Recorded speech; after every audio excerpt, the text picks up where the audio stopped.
Carol, I see you. Here. Juliana, I see you. Ann Radcliffe, not yet. Steve Hudson, I Yep. see you. Ingrid is here. Lawson Wilson, if C is here. Carrie Hayes is here, and Kristen McKee is not yet.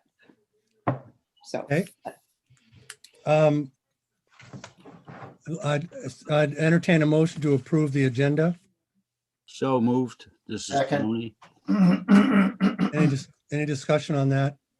No. All those in favor, just raise your hand. Okay. All right. Rob, excuse me. Can you just, for the record, for the recording, just note if it was unanimous, that it was unanimously approved? So we just have a verbal recording of that, please. Okay. What I'll do from all the other, when we get to other items on the agenda, I'll do a roll call vote for each item so we don't have to. You can, Rob, but you can also do it the way you just did it. But if there's, if it is uncontested, or if you just record it that way, you don't have to go down and do the roll, as long as we indicate verbally that it was approved unanimously or whatever the vote was. Thanks. Okay. Is everybody cool with just raising your hands? If I can be so bold too, Yeah. Rob, would you please repeat the names of people who did the motion and seconded it? I believe it was Tony who, and the one that we just have, and I said Steve, Yes. but I can't track that. So if you repeat the names, that's Okay. helpful. I don't think there's any public comment because there's nobody here from the public. Approval of the voucher, that's all taken care of, right, Matt? We did that electronically. Yes. Approval of the minutes from January 25th, 2021. Tony makes the motion to approve those minutes. I'll second it. Steve Hudson. Any discussion on the minutes? Questions? All those in favor of approving the minutes, raise your hand. That's unanimous. Item 7. Reports, updates, and communications. I was hoping Ann would be here, but I'll let Matt, you can take this, and Yes. Carrie can jump Yep. in if you want. Yep, I'd be happy to start. So the last month when we met, we had the ability to break into our 2 subgroups, and our library group and our science group both had a chance to to talk some ideas around it. And one of the things that both groups felt was an important next step in the process, among other things, was to hear a little bit more from the experts in the field, so to speak, our teachers and our librarian. So we have asked tonight some of those individuals to join us. We have on paper the things that people had wanted. We've talked to people verbally in the building a year or more ago about the things that would make our educational experience better for the students and the teachers. But we thought it would be nice to have a quick overview from those specific individuals, and then a chance for members of the trustees to ask some questions. So that's a very roundabout way for me to introduce the 4 people who have joined us tonight. Devon Pappas is our librarian. And we have our 3 of our science team members here. I guess am I looking in the order on my screen? We have John DeCourty, Elisa Long, and Jen Murphy. So I don't know, Devon, do you want to kind of kick us off with the library vision that you've got? So a lot of the trustees have been asking. We have a turnover in our trustees group since we started this project a couple of years ago now, or at least a year and a half or so ago now. And just an overview of what the big needs are, what the big ideas are, and then to kind of help ground us. Okay. Maybe you can help me if I forget any one particular thing, since my vision is so large. So hi, I'm Devon Pappas. I'm the librarian, as Matt said. And right now we have a really great 20th century library. It's a room full of books. And it's not an overly adaptable room. We've done what we can with it, and it's cute and lovely, and it's a welcoming space. But really, in order to serve the needs of our community, we really need to focus on having very purposeful space as opposed to what was purposeful, in the 20th century. So what that means now is having space for classes to be there, for meetings to happen.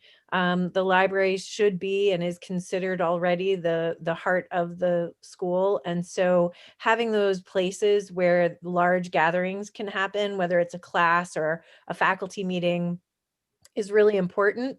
But it's also really important to have the space for the library to not have to shut down in order for those things to happen. So that should be one element of what we do, but it shouldn't have to be the entirety of what we do in the library. So we're doing one thing instead of another thing, rather than both of those things at the same time, which having more space is definitely really important to make that happen.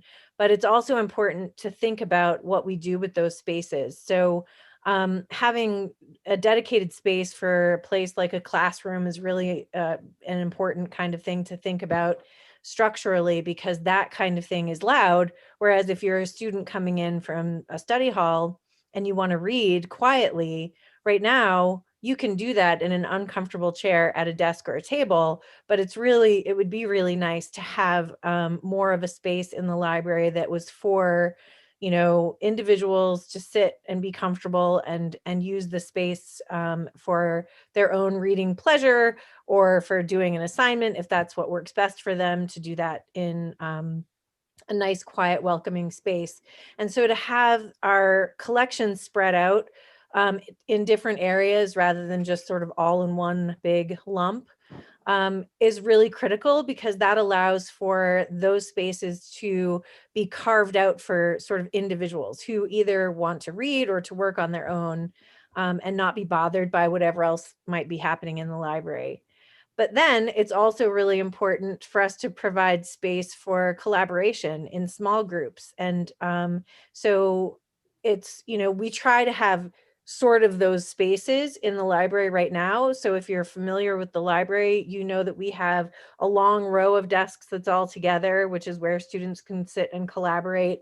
We also have individual desks where students can sit sort of by themselves, and of course tables for the classroom. So we're doing what we can with what we have at this point.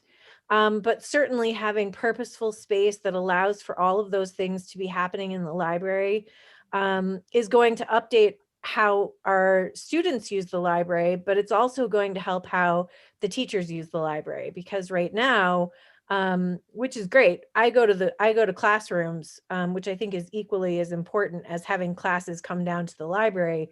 But I think that the library space could just be used a little bit better if we had, really purposefully thought out ways that we can integrate things, like even, more electricity in the library is critical, because everybody needs to plug in.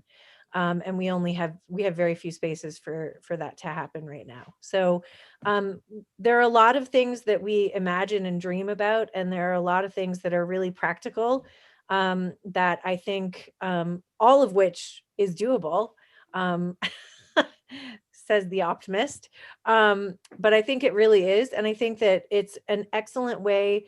It wouldn't be like the cherry on the sundae, the library is not like, oh, well, isn't that a great space to, show off to the public or whatever. Hopefully it will be, but more importantly, it is really a place that should be like the beating heart. You can't do anything else if your heart's not beating away at the center. So that's really what we think about. And having these spaces to allow for students and teachers to use the library in lots of different ways is just going to enhance what our students get out of their school experience. Okay, I think that's all I had to say. That was a lot. I talk a lot. Sorry.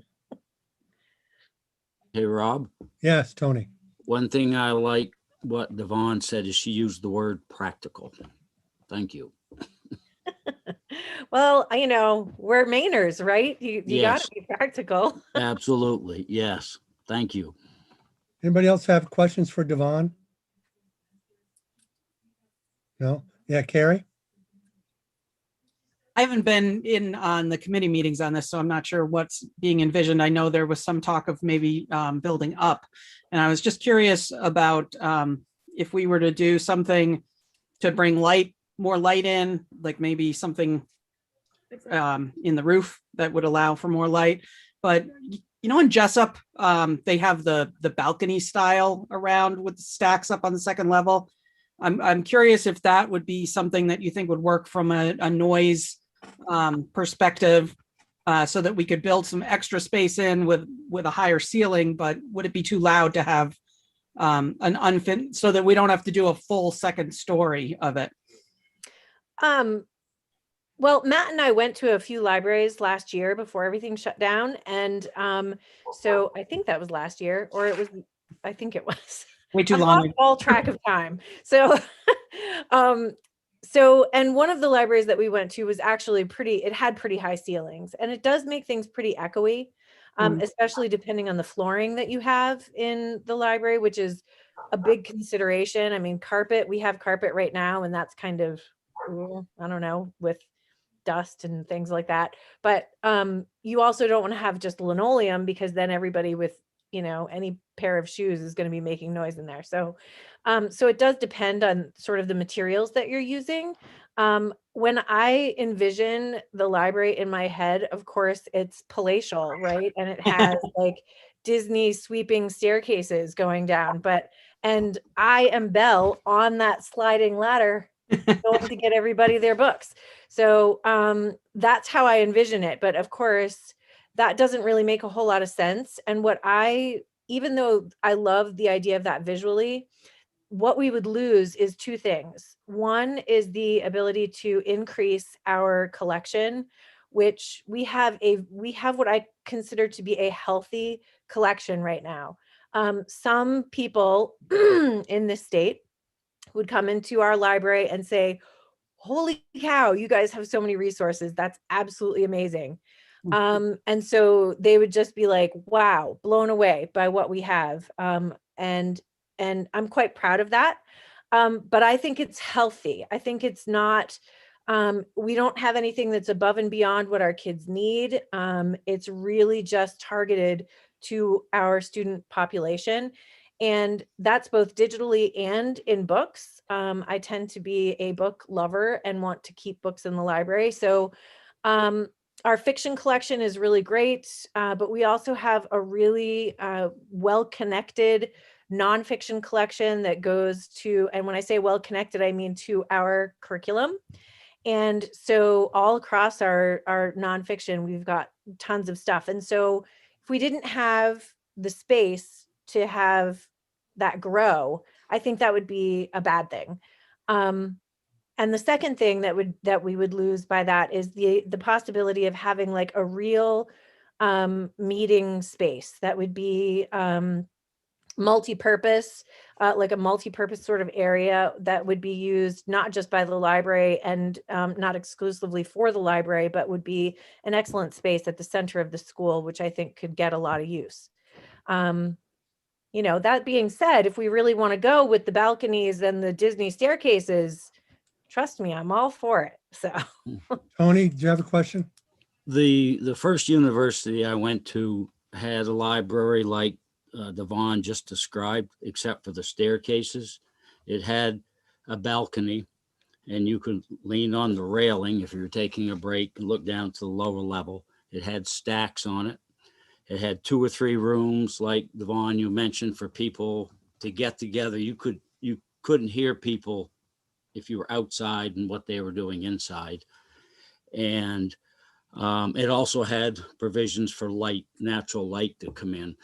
I'm not a proponent of building the Taj Mahal, but I don't think we should rule out anything until we actually see physically, is there room there to practically build this, even on one side of it, even on part of it, because it worked quite well.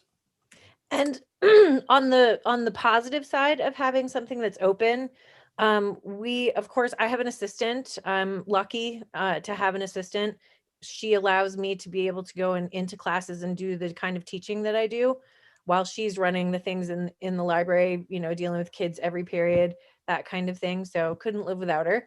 But we do worry about, you know, obviously oversight in the library, and we want to make sure that we have the coverage that we need in order to, you know, have those spaces be used, but also be used appropriately.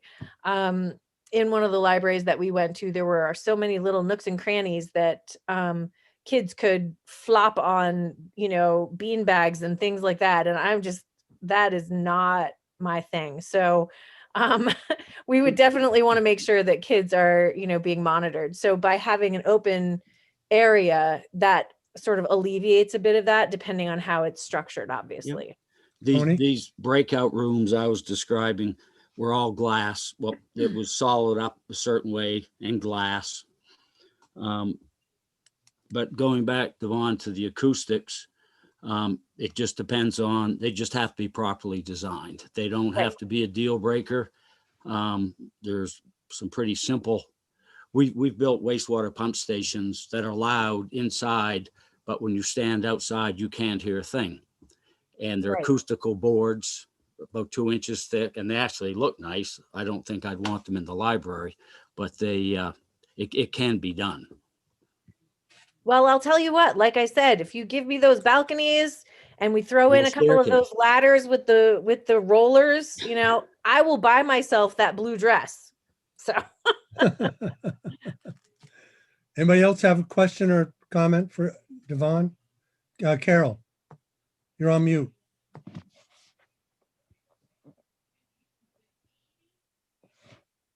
I'm sort of new to this, and I apologize for missing the last meeting. I thought it was all committees, but is the planning at the stage where you know you have a square footage increase for the library, or what is your square footage now? Or are we before that stage? Where are we on the design part of things? Matt, do you want to answer Yeah, that yeah. one? I think I do. We are before that stage. We're really, that's actually kind of that's one of our later agenda items for tonight, is to talk about moving out of this. For a couple of years now, we've been in this, we think we might want to stage, and like we want to try to move beyond that right now. So that's an agenda item for later. And Tony? Rob, if I could, and a way to do that, I think, is to, we have our needs, we have a list of needs, and then we can have the wants and mesh the two together and see where we end up. And that's where that agenda item Matt just mentioned comes into play. We can have all the needs and wants as long as we have the square footage to accommodate them. Carol, you all set? Carrie? Matt, I know at one point, I think maybe it was as we were heading into committees last time, or maybe it was in January, you had mentioned also including a bigger entrance and front office into the library. Is that still kind of on your wish list, or have we moved beyond that? Not the front office, but yes, the entrance could be something. I mean, again, I'm not an architect, but it seems as though the library and that smaller courtyard are right near the entrance to the school. It would be a way to incorporate those things. But again, that's in the, I wonder if we might be able to sort of phase that we got to get beyond. Anybody else? Matt? Okay, well, to extend the metaphor, if the library is the beating heart of the school, then let's say that the science wing is the brain. So I don't know if Better you than me, Matt. Get in Yes. trouble. so. If I don't know if Jen, if you want to start. Yes, I'm not used to Zoom. I was like, I should have looked to see how to unmute before you called on me. Hi, everyone. It's nice to see all of you. We would like lots of bean bags in the science wing. We want them all over. No, so we met today as a department. We've met a few times about it, but it had been a while. Elisa reminded me it was like the week before, I think we practically shut down last year or so, that we met and did the tour, or at least it feels like. So it's fuzzy in our heads, but we have certain things that we would definitely like to see. And I think we're at the point too, I'm glad that you guys asked that question about how will we be proceeding, because that's what we're wondering too, is what are next steps for the architect and how closely can we work with the architect and all of that, which I know you're discussing later, Matt. But I guess for us, we have big dreams too. Did everybody get to see the silly video I sent of Mundelein High School last year, maybe, on the document of, that No. was a little fantastic, maybe. They revamped the entire school and not just the science department. So I guess for us, big needs, we are short a classroom. So we have 7 science teachers, and Elisa, correct me whenever I say anything wrong. We have 7 science teachers and we have 6 classrooms. And of all, I mean, outside of down in the tech area where they have big equipment, it's a difficult subject to teach on the move. So Elisa, wave Elisa. Elisa is our floater. So she's in the science department right now, or the science lounge right now, which is really the back prep area of my room. It's been converted into a place where people can go when they don't have a classroom because we're short. So we would love to see magically another class appear. And again, that's an architect question of where does that go? We had a little vision of it somehow fitting if we went out over the courtyard. Anyway, but my department reminded me that's not for me to figure out. So anyway, somehow we'd like to see that classroom appear. Did I mention that we'd like to see that extra classroom appear? Anyway, it's really very hard and it would be wonderful to see that done. We'd also like to modernize. So we want to see, you know, one of the goals I had, I used to be in a room where we had tables for the kids to sit at, which I loved because they could work at their tables and do activities, but it was hard to arrange them. You couldn't put them in circles. You couldn't put them in groups. You know, it was really difficult.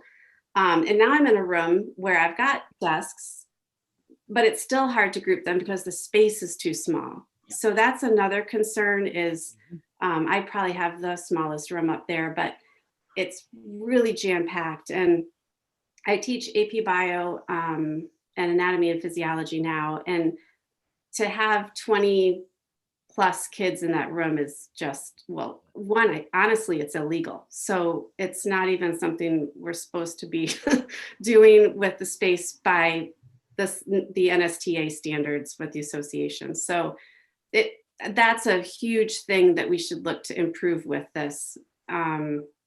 So the space, the modernization, some of the rooms, I'm lucky, I actually have lab benches where the kids can work. Other rooms don't.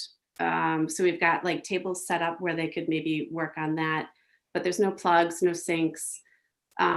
So I also attached another little picture that a department member shared with me today of some ideas for like pod style lab benches where you could maybe have 4 kids at a bench. I think Jackson Lab has that in their instructional classroom area, and no sink in it because the kids spray water all over, and they always put an outlet by it too, which is really quite strange. So there's lots of things, I guess, that we'd like to speak to, but we feel like probably that comes later with the architect. And so we're hopeful that we would work closely with them when we get to that. Wait, I think I had, I did wonder, well, we don't know that either, how the process would proceed. Matt, you kind of touched on that in the timeline. And I don't want to start a war with Devon, you know, because I know she wants space, but we really, really need space. So John and Elisa, do you guys want to chime in there on anything? I think Tony had a question. Oh. So. Oh, Sorry, Tony. I think everything you said, Jennifer, this committee, either Matt let us know at our walk around, but I think we're on board with those ideas. And also thinking back a long time ago, you don't need pods to be able to shoot each other with water. That can be done from a table, Mhm. but I think we're on board with, with all those ideas. Great. I would John- also say like flexibility is really important. So right now you have specific rooms that you can teach a specific class in, and that's constrains the schedule. So if I had to sum it up, I'd say an extra classroom and more flexibility in every classroom. So like for instance, my room you can teach physics in, but couldn't teach biology or chemistry in. And so if all rooms could host all subjects, that would be helpful. Lawson and then Tony again. Yeah, John, Yeah. I love that sort of concept. I'd love for you to sort of elaborate a little bit more. I think that you're talking about lab bench infrastructure, but could you just elaborate? Because I don't teach either physics or biology. So yeah, just, so like have sinks, burners, just the ability to go into, so even like right now it's even worse because we have a floater, but that floater can't float to any room to teach their class. So it just gets to be, trouble for guidance, and you just lose flexibility. Or if somebody comes up with a new course, you got to work it, like if it's a course that needs to be with specific built-in equipment. And also I think we wanted to try to, while we're shifting, we might as well be thinking about the ecological impact. Like we try to do as good a job as we can on that. Carrie and then Tony. Thanks, Rob. So I've been sort of the chair of this committee, so I just want to speak to kind of what we discussed in the meeting that we had the last time. And I want to point out that so it was mostly myself, Lawson, and Tony, with Matt jumping in and out. And in that, we've got a really pretty strong group. Tony does work with the Town Works department, and Lawson is an architect and has worked on schools, especially environmentally friendly schools. So we are super blessed to have him in our midst here and helping us through this project. What we kind of talked about was looking at the plans, the ability to kind of gut that whole top section one side at a time, maybe if we needed to do it in 2 different summers. And I know I heard Jen saying that we're concerned about the size of the rooms, but from my understanding, some of the problems are that you've got these giant benches at the front of the rooms that take up a lot of space. And then you've got these stationary lab tables at the back of the room in a lot of these. So we were kind of thinking about, can we move the sinks to the outsides? Can we flip the unused lockers so that now we have storage cabinets inside the rooms instead of lockers outside the rooms without changing necessarily the width of the corridor? And can we then, if we are smart with our furniture and getting rid of those stationary pieces, if we have those movable pods, can we actually reduce the size of the rooms to gain a room on either side? Because our goals were to get you guys a real lounge, to get you all normal sized rooms without this kind of maze in the back that where the teachers are hiding out. Can we add a classroom on your side? And can we also, don't tell them, but can we add a room for the math team or the math group too, so that they're also happy up on that floor? Well, I was going to recommend we might take a math room. You might have to have a lot of bean bags for like the kind you can throw then, because I see a war coming on. You should say subtract a math room. Yeah, there you go. We heard from the notes that we had and from the meetings that we've had, we heard that priorities were the extra classroom, a lounge for the teachers, better ventilation and air handling, more electricity, and really flexible furniture so that we can work in different pods. We can set up lab stations with things that, these kind of tables and chair units that can be turned easily to create those stations, or can be turned out to be individual single person seating. So if if we're off base on that, please tell us now, because that's kind of the direction that we were thinking. And Lawson, you were there for the whole meeting with me. If there's anything that I missed or said incorrectly, please straighten me out. Tony? And then Joe. Going back to what John was saying, chemistry, biology, physics, all in one room, I think is going to be a stretch. It sounds to me like one great big room. I think, just thinking back to my days in high school, and I think we'll look at it. I think for certain an architect will be charged with taking a look at that. But it sounds to me like a lot of storage space would be needed. I just think you could do more justice to those. Am I missing a subject? Physics, chemistry, biology. I think you could do more justice for those disciplines by having their own rooms. I Thank think you. we're just talking about flexibility, Tony. I don't think we're talking about one big room. No.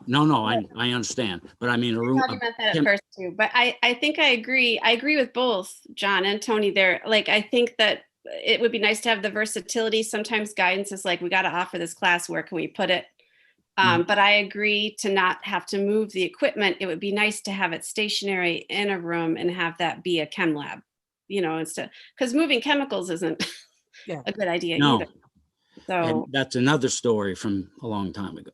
yeah. So One of the questions that we did have was, would it work if the room that was added was a lecture room and didn't have the additional space of lab, like where we might even be able to do raked seating so that we could have a smaller room that was more auditorium style, and then we might not have to take away from the other classrooms as much. Elisa, you had your hand up. Did you want to comment on toward that, or did you have a completely different? Okay, well, my first thought there, and I totally understand the shrinking, like looking for space, because where's the space? It's like a limited resource. But my concern in my head, I was trying to imagine if we had movable pods, and I had 4, 8, 12, 16, and I was trying to imagine them spread out in my room. And then I was like, well, I could shrink like maybe 5 feet. But the issue is the kids are so big. And so to just get that many bodies in a room and then to have science equipment out with it, it gets tight. But I could see maybe that would work. I'm not sure, John and Lisa, we've talked about that before with the one room lecture style. And I think all of us were concerned with the coordination of how to, if so-and-so needs the lab. Some of my AP Bio labs are inquiry based and they're multi-day. So John and Lisa, do you want to pipe in there or anything? I think Joe had a question first. Oh. Joe? I was just going to ask that furniture that was purchased last year, I think Matt had pointed that out to us in our visit. Was that along the lines of what we're talking about? I just want to make sure we're spending good money on good things. Yeah, it could be something like that. I think there's probably some more science specific type of furniture that is portable and flexible like that, the stuff that we have in many of the classrooms down here on the first floor. But I suspect it would probably need to be a little bit different to, at least in some of the classrooms, to accommodate labs. So probably a little more expensive than what we spent down here, but that same idea, I would imagine. So so then I would venture to say that we would be kind of putting, if there were any expenses on or any potential buys for furniture, that would be held off for a year or so, and we'll just get by with what we have until this thing is complete and we're actually adding the type of furniture that we need to be adding. Yes, we won't be buying any new furniture for science classrooms in the next couple of years, which is, we probably will for most of the other classrooms. Anybody else? Ann? I really like all the thoughtful consideration that, the science team and the library and everybody has put into everything. It's really great to hear it all come together. And so it's really exciting. And I think it's wonderful to hear all of us concerned about the cost or the how will this happen and can you go into this wall or this ceiling. But I want to encourage, especially the educators involved, to not trip themselves up with that right now, and make sure that your goals are that you're kind of asking for what you need, making sure we're aware of your needs and not worrying about can this fit into this space, or how will we make this extra 5 feet work. Let's put your educational needs for your students on the top of the list and work from there when we start talking to designers and planners and architects. That's just something that I think is really important. It's great we can all sit here and say, oh, we think we should, not going through ceilings and not going through walls, but we're not there yet. I think we're at a really important stage that the educational process drives at least this portion of it. And then if we go too far, we pull back. But if you can get what you need and maybe a little bit of what you want, then I think that's really important. So I just want to say that. And the other thing I kind of hear is that I wonder if the science team educators could sit down together and really hash out this piece a little bit more about if we had 3 rooms that were more similar and 2 rooms that weren't. I don't know if that's possible. But that would be something that you guys know better than us. Matt and then Tony. I was proxying for Elisa, who raised her hand a while ago when Carrie listed off a number of things and said, is there anything else? Elisa raised her hand, and then we got down a rabbit hole. I tried to get her to speak. Okay, I'll speak. I think one of the things that concerns me a little bit is storage. We have an unreal number of drawers and cabinets, but they're not functional. Like these skinny little drawers. Like there's only certain things that you can store in these skinny little drawers. A lot of us took chemistry in a lab where, you had a stationary lab group and everybody was issued a key to a very specific lab drawer that had your equipment in it. And that's just not how things are taught anymore. So we don't need, 1,000 little drawers with little keys for having little sets of chem lab equipment.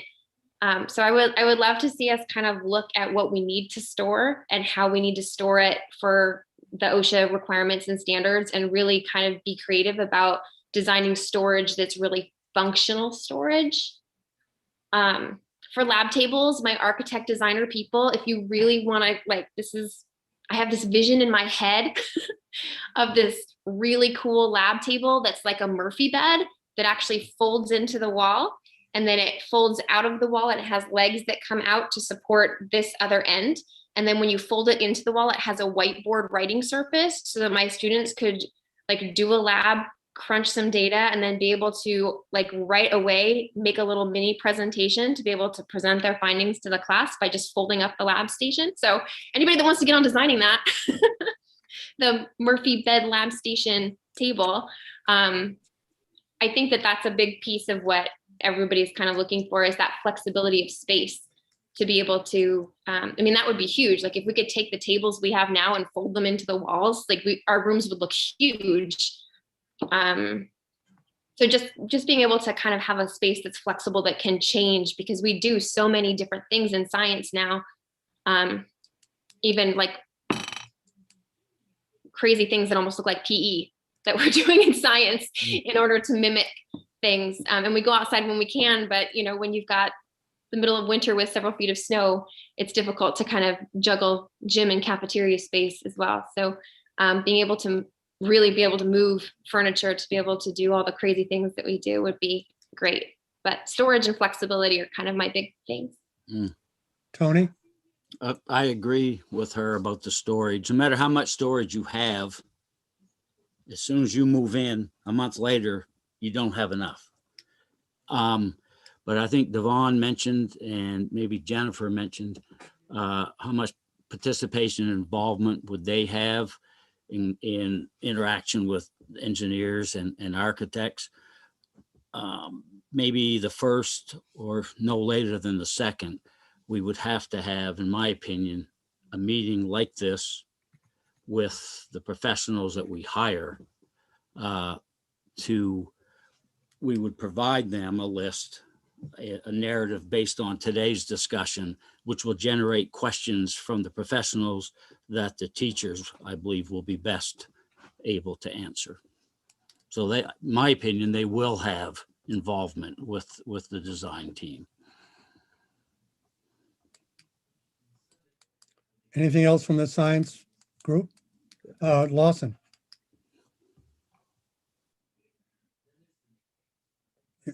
There we go. I totally agree with Tony about engagement, and but I was going to ask about flexibility. Elisa, you were talking about the importance of flexibility. Totally makes sense. Love it. Are there things that need to be stationary? Like, are there? I mean, historically, like lab tables had these sinks and gas lines and electric power to them, and is that infrastructure also really useful? And should we? I mean, or can we, is that, do labs not need Bunsen burners and sinks and big power plugs? Ruth just said today she wanted to get rid of Bunsen burners about going green. Right, they are based on fossil fuels, so. Right. You know. No, I think what we mean by hybrid is that we'd like to have certain rooms generally be bio or generally be chem or generally be physics. But if they could be equipped so that if we had to throw a chem class in there, there would be a sink. There would be places where the kids could plug in, equipment or use the Bunsen burner, or and it's not so much that we'd be moving around all the time, but just so that so right now we have a teacher who's doing a lot of chem classes in a room that's really not set up well at all for chem, but we don't have anywhere else. The other two chem rooms are occupied fully. So I think that's where the hybrid bit is coming from. I don't know if that answered your question. I think the sink situation is kind of this tiny little baby sink in the middle of the table is kind of a terrible design. First of all kinds of debris falls in there all the time. So it's constant clogging of the sinks. And then you also, you have to be careful where you put things. And then it's not a functional sink. Imagine washing your household dishes in a sink that is, 8 inches by 12 inches. Like that's really all you get when the sink is in the middle. So we had talked about, most of us would prefer to have 2 or 3 like big functional glassware sinks that are more on the outside edges of the classroom, as opposed to having that tiny little sink that's in the middle. Carrie?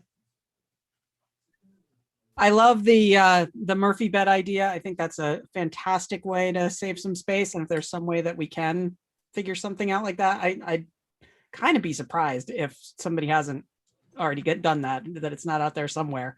But I'm envisioning, like, if we had, like you're saying, 2 or 3 sink stations under the windows in each classroom, and then had, like I was saying before, if we flip the lockers around so that that's storage space on the inside of the room instead of lockers on the outside of the room, that hopefully would take care of your storage space.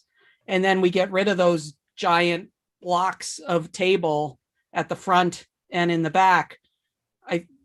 I think, from looking at those sizes of rooms, and Lawson had said, I think that that those rooms would be oversized for the number of kids that we anticipate if we could get rid of all that stuff that's clogging up the middle.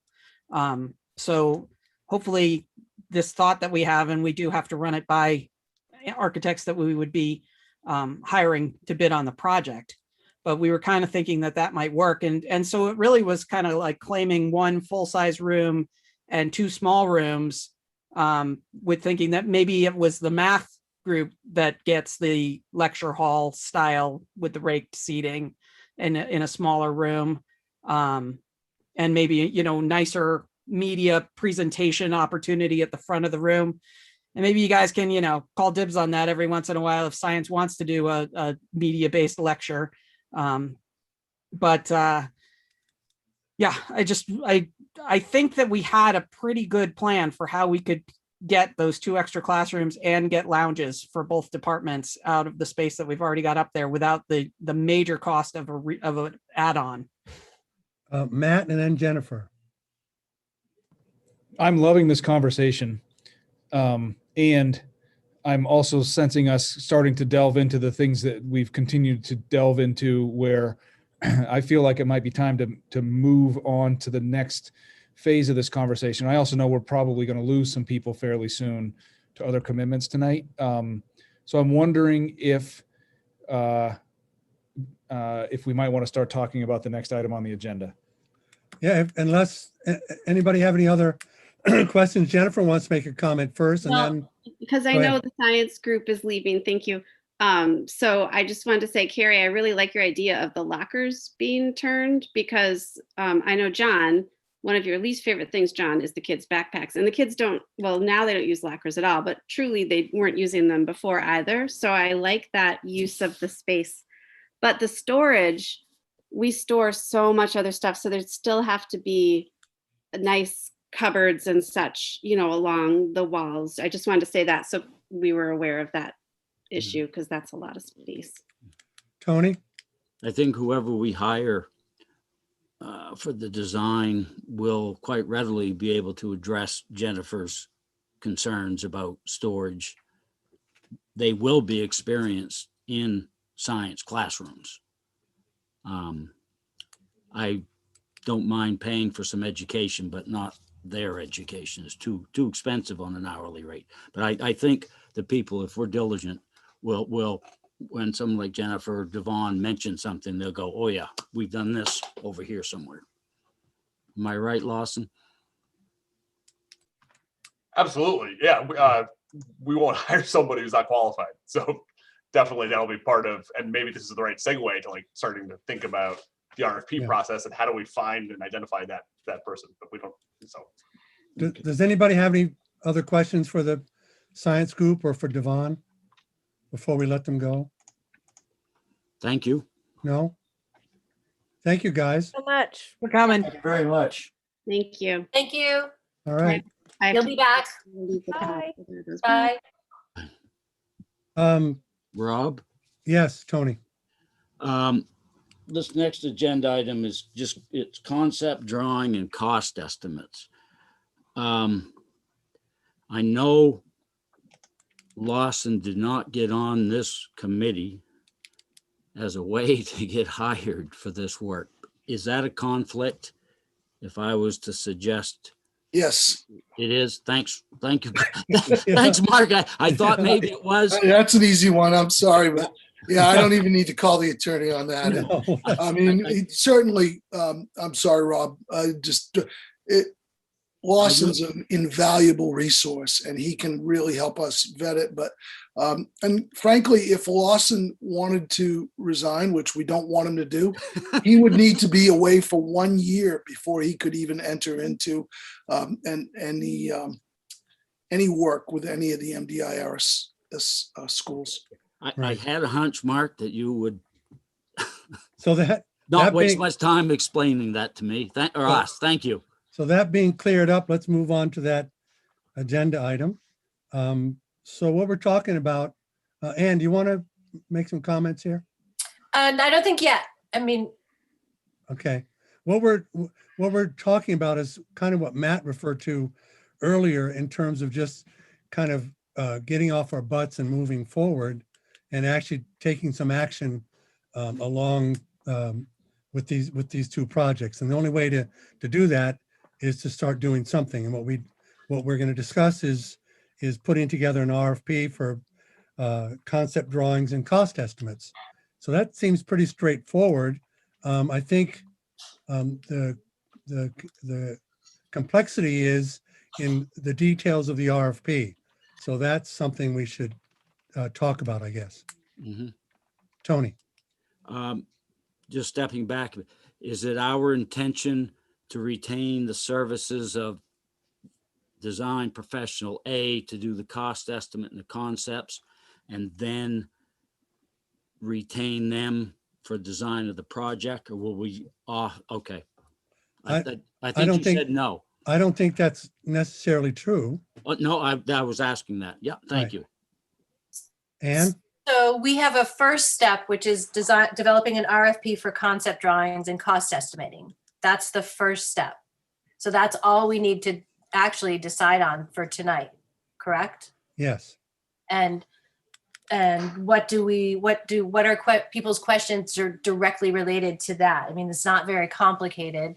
Well, I guess one of my things would be like, how many firms, and how are we going to decide who we try to, to engage? I don't want to hear any names necessarily. I think right now we're just, not that I don't want to hear names of who might be recommended, but I guess that's where I'm at is, just let's keep this simple. It's just a first simple step, and where exactly are we going with it? Carrie and then Tony. And to add on to what Ann is asking, what I'd like to know is this a committee? Is this all of us working on the RFP together? I mean, is it that Matt works on the RFP and brings it to us? Kind of, how do we do this? I know we had a plan for the bathrooms and storage, but I think that was before I came on. So this would be the first big project like this, I believe, that I'm So on. Tony, let Matt answer that, and then I'll call on you. Go ahead, Matt. What I think would be the worst possible idea would be for us all to create this thing together. That would never get done. What the second worst idea would be for me to do it by myself, because I don't know what I'm doing. But what might be a good intermediate area is for me and a small subgroup, and I may have already talked to Lawson earlier today because of his previous experience in this realm. And he's offered to give some help and some suggestions on getting going with an RFP. I don't think it has to be super complicated, but it just has to get done. So that might be my suggestion. Tony?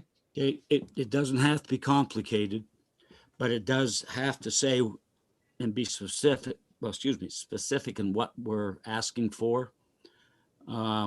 I don't want to get nickel and dimed after we hire somebody. That does happen. And what I would ask, I like Matt's idea, and I would offer to work with him.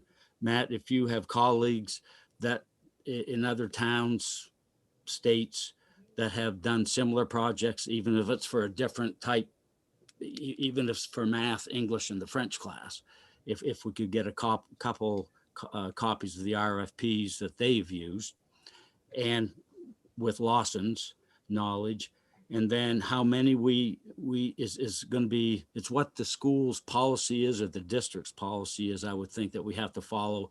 Do we need to, can we go to a select list? Do we have to advertise it in the newspaper and local publications? I know the answers to those things is we can do both of those. We can go targeted and in the newspaper. Thank you. You're welcome.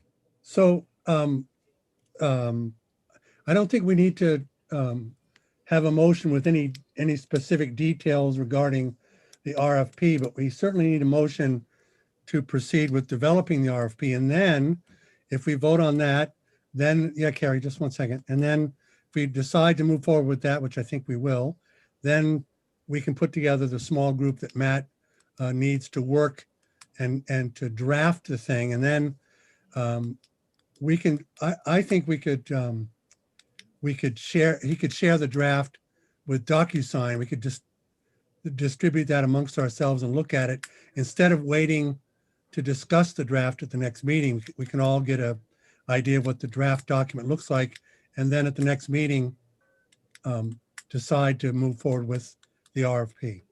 How does that sound? That's a great idea, Rob. Carrie?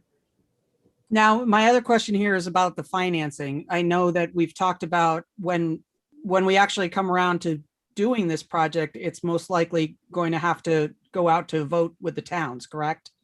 So when do we have to make that step? Is that once we have our drafted proposals in place and know from that what the financing is? Or I guess what I'm saying is, are we paying for the draft proposals no matter what? And then once we know how much we would need to spend, is that when we go to the towns? Well, what we've done in the past is when we've done RFPs is we can spend a certain amount of money without town approval to do projects like this, to have someone put a proposal together for concept drawings and cost estimates. That we can do that.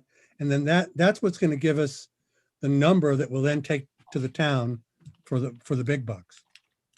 That's what I figured, but I just wanted to clarify that, what the steps are. So, okay. Tony, then Joe. Just need some clarification. We're not paying people to put together a proposal, correct? No, I think we do need to pay someone to do a concept drawing and a. Oh, no, not for the actual proposal that we will base their hiring or not upon. Oh, no. Okay, thank you. Joe? I misunderstood, Rob. Thanks. I guess I heard the small committee. I guess I'm in favor of putting in, if the subcommittees that are already formed are already part of it. It seems to me that that would be the most efficient use of the RFP writing task force, as it were, for each element of this. And I hate to, single someone out or remove them. In my view, those that are already on subcommittees, I think really do have a leg up, as it were, on already some things, and have been through the meetings and I think have a little better idea on the RFP side of it. So my suggestion is we just keep those groups in play and have those be working through the RFP with Matter. I definitely think that the subgroups have a lot of information to give. I feel like that might be getting too detailed for an RFP. We're not getting into really much of the detail. In an RFP, we're not saying we want this, we want this, we want this, we want this. In an RFP, we're putting out a proposal. Who will do this work for us once we give them the parameters and how much we charge us for that? I don't think we need to get super detailed into the weeds in the RFP. That comes in the next bit of work that the individual starts to do, and then they meet with the subcommittees. Yeah, so I think to be clear, the RFP that we're talking about putting together is just to elicit proposals from people that can do the concept drawings and the cost estimates.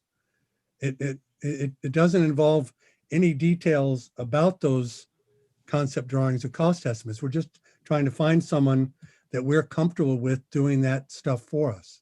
Yeah. Tony? And yes, Rob, I agree with you. This will be, let's go to the balcony. This is what will the balcony look like? And how much do you think? The cost estimates, I would ask them to provide us a range, $1 up to $5, depending on what we do need to be somewhat particular about what we're asking for when we do to include in the RFP. And I think we decided last meeting, this is one project, not two separate projects. But with Joe and what you said and Matt said, there's what, three of us, Carrie, in this science one. Is that, Matt, if we could get a template from Lawson, a couple of templates, that might be the best thing to start with. I've written them before. I've responded to them before. We just have to be sure we ask for what we want, which sounds kind of foolish, but we want to make sure we're comparing apples to apples when we get these responses. I still think you're jumping one step ahead, Tony. I think we're just trying to do a real simple process of finding someone that we can do that with. Yes. So, you know what I mean? Once we find that person, that we're comfortable with doing the concept drawings and cost estimates, then those people that have been involved in these committees will be engaged in that process. But to put an RFP together to find that person, it doesn't require more than 2 or 3 people to draft it. No, it doesn't. That's what I'm Not saying. at all. So that's all we're talking about tonight. We're not talking about the I know that. details of I know of that. Right. I know that we don't care what if the sleigh's lock set. No, I understand that. Carrie? So I guess my question would be to Matt. Matt, if it's you and Lawson already committed to this, do you need anybody else, or is that enough? I mean, I think maybe, I think a group any bigger than 3 will start to become unwieldy just for the single purposes of trying to schedule. Like I'll go back to you guys are going to get sick of hearing me say this, but my schedule and my availability is hideous. Especially now, like look, I'm looking at the screen in my office. It says graduation is in 41 days. That is my priority. So I want to be involved and I want to make it work. And I know Lawson's schedule is pretty tight too. So maybe Lawson and me and maybe one other person would probably be the perfect mix. Ann, Lawson, and then Tony. I defer to Lawson first, and then I'd like to go. I want to Okay, hear it, Lawson. Lawson. I want to hear it, Lawson. has to Yeah, say. I would just say that I would love for the trustees to be able to do more of the work than Matt. And that means, and I, as one of the trustees, would love to not have to do it by myself. And so it would be great to have one or two, and so that we could like draft, if I could have another trustee or 2, we could draft it, send Matt like, a couple of drafts, have a couple of meetings, but that we're giving him something to respond to as opposed to asking Matt to produce something. I don't know, Matt and I haven't talked about this process. That would be amazing. That would be a gift. Yeah, right. Ann? So to that end, should we decide who's going to be in the committee, or should we just get a motion on let's commit to the RFP first? I think we should commit to the RFP and then we can throw the committee together afterwards. Okay, so I make a motion. Oh, sorry. Well, I just want to hear from Tony and then Okay. Mark, and then you can make your motion. Well, I agree with Ann and what Rob said. Mark? And I'm sorry, Tony. You okay, Tony? aside from the obvious, yes, I'm sorry, Mark. Yes, I am. So I was just going to offer, there is a lot of legwork that's been done recently that we can benefit from, and that is the Connors Emerson School has gone through a very similar process. And so I think that, however the motion goes, I'm happy to work with the group just through what Barb Neely learned and what they have done, because I think it was a very smooth process. And so if that helps, I'm happy to connect people with that. I just wanted to throw that out. That's been a very active group. Thank you, And Mark. it's very timely too. It's still ongoing. So I think that would help a lot. Thank you. Tony, you all set? Yes, thank Okay. you, Mark. Ann, did you want to make a motion? I do. I never think I'm very good at these. So I make a motion to that we develop an RFP for concept drawings and cost estimates for the science and library expansion projects. Second. Second that. So it was seconded by Carrie. Did you get that, Becky? Okay. Are there any questions or on the motion? Discussion? No? All those in favor, raise your hand, hold them up so I can look. That's unanimous, Ann. Becky? Thank you.